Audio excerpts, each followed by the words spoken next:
Hello, everybody. Welcome to another episode of Millennium Live. My name is Connor Toohey. I'm very excited to do this episode today. We've got a great company with us. We have Nuance. And to talk about Nuance, we have Connie Phelps. She's the area VP of Payer PBM Specialists at Nuance, which is a Microsoft company.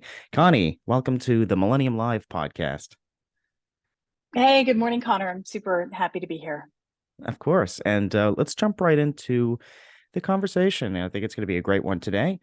And we're going to be talking about the 2023 trends in member engagement. And, I want to talk first about the member experience. And, since CMS has placed greater emphasis on the overall experience, lots of plans have seen a drop in star ratings, due to their member experience, which will also impact their revenue and their bottom line at the end of the day. So, we're all trying harder to engage members, but there are still gaps, hurdles to success.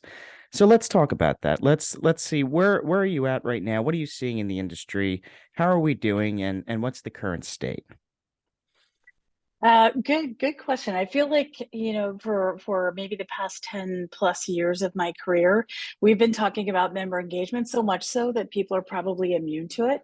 You probably hear it and you think it's overhyped and under delivering. But I think really the issue is that with member engagement, all the payers are kind of marching in that direction. They all know that's of utmost importance, especially as the stars ratings criteria changes over the next year. But I think a couple of things that I see are happening now. One, I think people see it as this massive chunk they have to bite into to execute and try to boil the ocean all at once. And it's really not. There are little things that you can do to kind of pave the way and make people feel more seen, make people feel like you know them as members.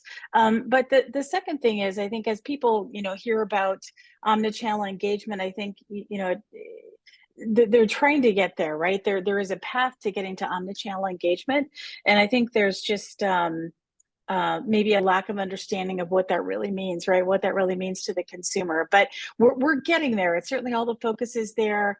But I'd say, on one last thought is one thing that's very difficult for people to execute is like the scale, right? You can have individual member engagement solutions, individual member engagement strategies, but many of the health plans that we work with are large, complex organizations with different decision-making processes and governance processes. And I think it's really important to look at it as one single database, one single strategy to engage these members. So I know that's hard to achieve.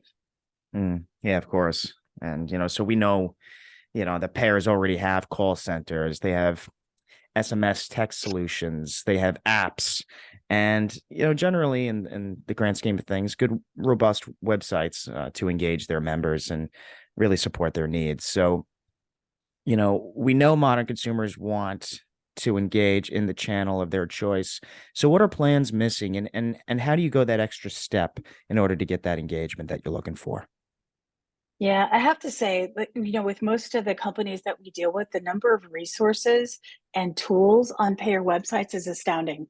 Mm, If you are looking for something, most likely you can find it, right? You can find a symptom checker, you can find a health risk assessment, you can find access to the payers that are in your network. You can find all this information. That I think the challenge with engaging these consumers and really better serving them is surfacing these things at exactly the right time when it matters to that member. So, before the member is looking for a virtual visit, for example, you might suggest one to the member. If they're looking for symptom checkers or looking for a certain provider, you might ask them, hey, are you having any symptoms now? Would you like to do a virtual visit with one of our providers, for example, right? So instead of making people dig for information that does exist on your website or might exist on your app, which, I'm not sure what the penetration is on the apps for the members is, but I think it's really important to know that member when they contact you, whether it's through a virtual assistant or a digital channel of some sort, or whether they call in to talk to you. It's really important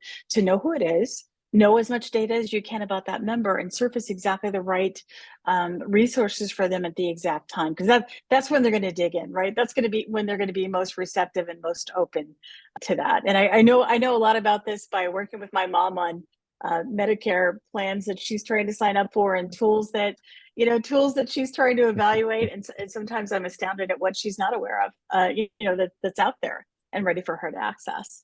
Yeah. Well, that's probably the biggest issue. What that members don't even know what's possible, and what they what you know th- what they have available to them. So that kind of sort of leads me to my next question, Connie. Pursuing an omni-channel strategy can be overwhelming, and it's a big, multifaceted effort in most cases. So, what are examples, and first steps that payers can take to improve their member experience and get those and boost those star ratings? Yeah. So, I think the first realization of, what is omnichannel really, right? What does it really Yeah. mean? It's not enabling multiple channels for your member. It's not making sure that there's an SMS solution and a call center, and it's not making sure that all those channels exist. It's making sure all those channels are connected and leveraging all the data and all the information that we know about the member. And I just wanted to clarify that first of all. So omnichannel means everything is connected, right? If I call in to talk to my plan, they should know that I was just also chatting with someone on their website. They should know that, right, about me, so that they're tracking and really personalizing my experience. But I think the other thing to keep in mind is, um, you know it's tough to take these steps, right?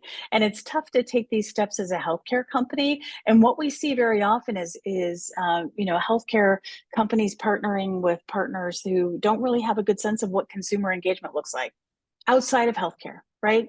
And I think everyone wants to strive to be to have this great consumer engagement, like all the best companies do. Like, if you track a package with FedEx, or if you call into your airline, or if you call your bank, or check on your 401k with Fidelity, that experience of them knowing who you are, no matter what channel you're in, we want to carry over to healthcare, and that will set you apart. And I think it's important for folks to understand that some companies like Nuance and Microsoft have been working with these direct to consumer companies for a long time. We know how to bring the best of what we can do for these consumers over. And a lot of it, honestly, is just starting with small steps. Like even just offering a virtual assistant, that's a really smart thing to do, right? Allow some kind of self-serve option for these members who are used to doing this in every other aspect of their life. Really simple thing goes a really long way. I totally agree with that. That's a great point, Connie. And you bring this up because studies have shown that members want their experience with their health plan to be similar or the same as how they do banking and or go to the pharmacy and check in with that. So, how do you see this all working with the Medicare population? Yeah, I could give you a really good example. This is one that I love. It's outside of the healthcare industry, but I think it could carry over in a really elegant fashion. One example is during COVID, one of our clients, Telefonica Bank, which is a global. I'm sorry, not bank, Telefonica, which is a global telecommunications company. They enabled our voice biometrics technology to identify people over 65 who were calling in to the telecom company.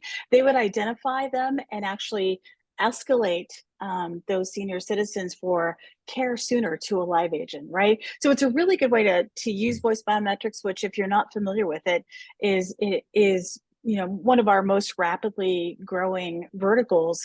Just being able to recognize who someone is when they call just by their voice. There are so many factors that we can use to authenticate someone with their voice. Banks use it, telecom companies use it, a lot of companies use it.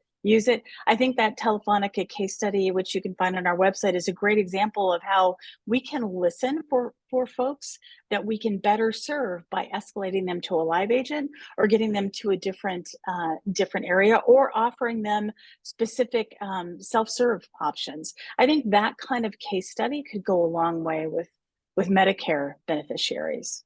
Members expect all their interactions it's especially with their health plan to be personalized and meaningful, and they want that experience. So there's a lot of data out there. Everybody knows there's a lot of data out there, and we know that much of the member data can be very disjointed. So, how do plans ultimately solve this issue? I think that probably the most important thing is, one, to focus on a cloud solution. So a cloud solution is going to allow you to scale really quickly, right?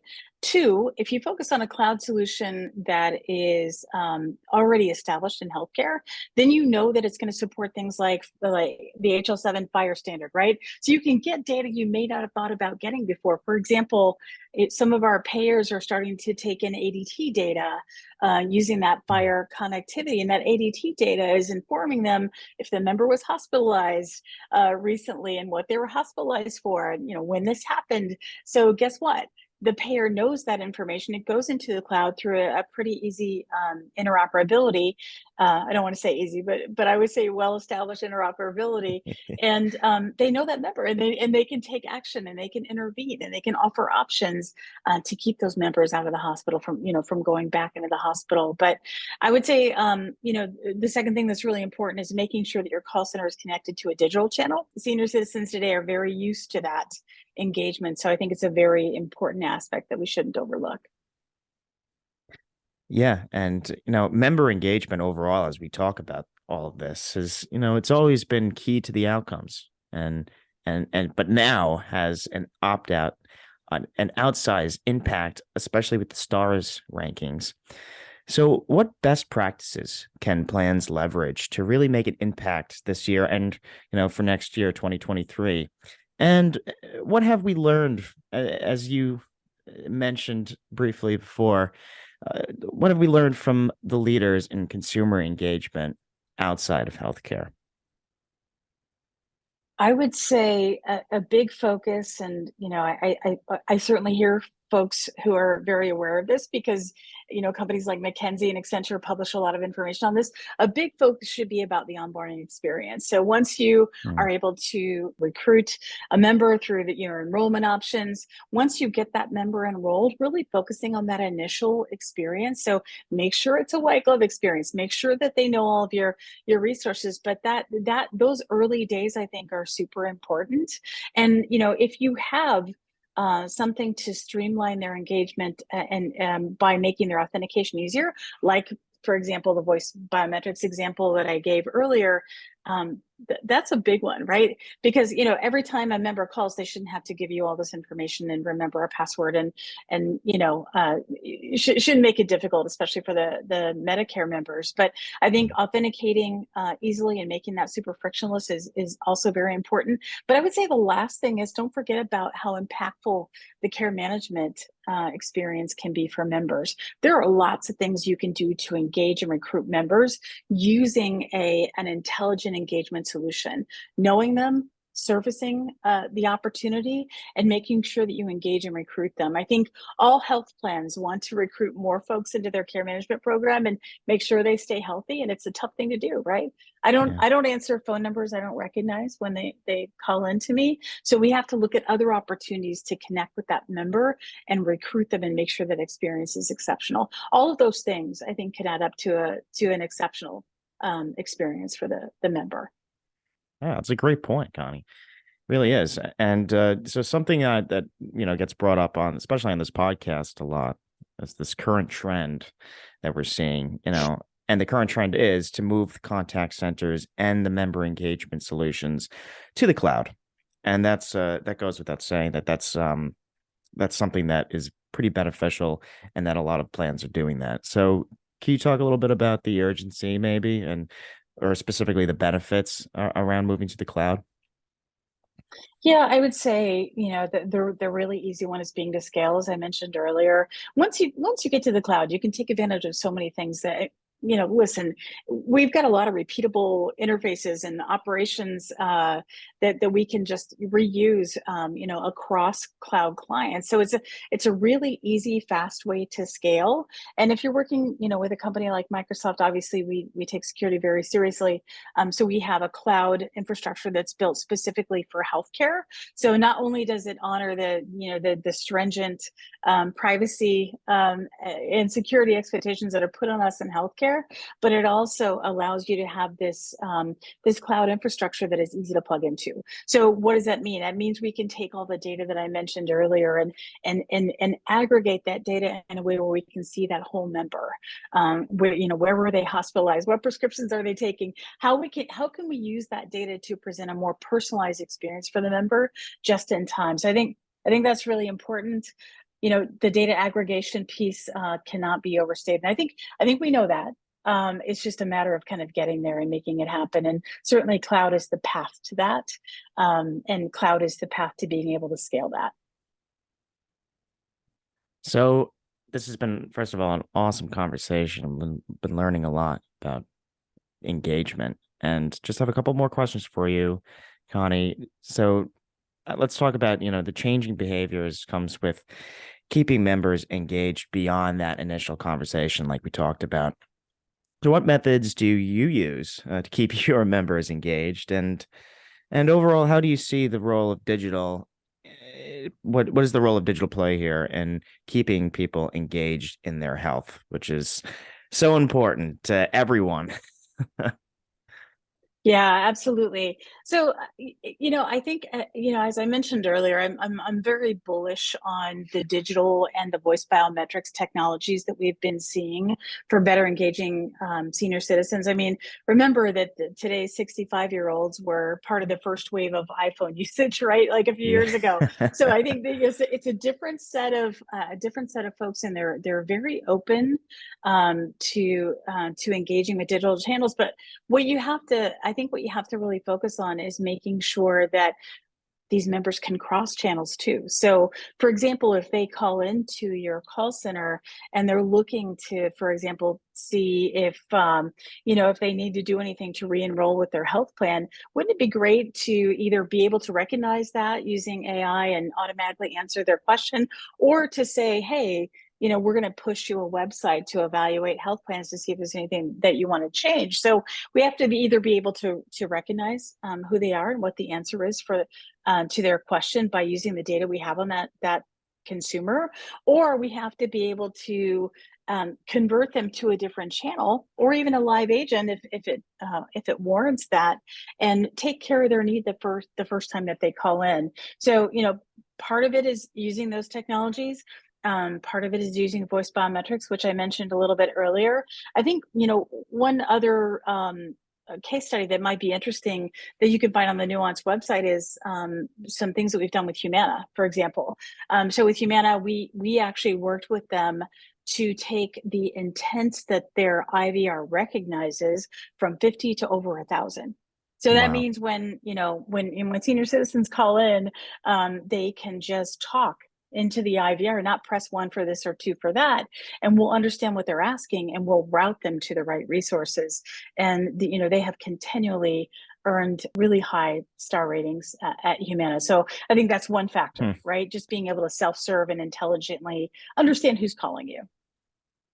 I think that's so awesome. I know Nuance has played foundational role in the emergence of this conversational AI. So I think it's a great way to end this conversation with, you know, I know we're talking about 2023 trends and engagement, but where do you see this really going? I know this, from the 90s to the mid 2000s and beyond into the 2020s. And what does 2030 look like? What will you be able to say on your iPhone that will allow you to check your health and everything in between? Where do you see this going, Connie? Yeah, I mean, listen, can you imagine either logging into your iPhone app or calling into your health plan, and within the first few seconds, it recognizes, yes, this is Connie, and I validated that it's me using my voice biometrics. Also, it recognizes the fact that I was just admitted to the hospital, and am I having any symptoms? Would I like to take a health risk assessment? Would I like to talk to a physician? Using a telehealth appointment. If I can just have that seamless experience without dealing with two-factor authentication and trying to check my, the password that you're pushing for me on text on one device and log into it. If I can just have me when you call and have what I'm going through, that's half the battle. It's just feeling known. I think for these consumers. So we're there. We're there with other industries. We work with a ton of financial institutions and telecom institutions and retail companies. We know how to do this, and I think we know how it's going to look in the next few years. But I believe that that's going to be the experience in the coming years. We're going to use exactly what they're using. Well, this is awesome, and I'm so excited to hear all about it. And this has been a great conversation, Connie Phelps. Thank you so much for joining Millennium Live and talking all about the trends that we're going to be seeing in member engagement, particularly in the payer space. So I thank you for joining the podcast, and see you soon. Pleasure. Thank you so much.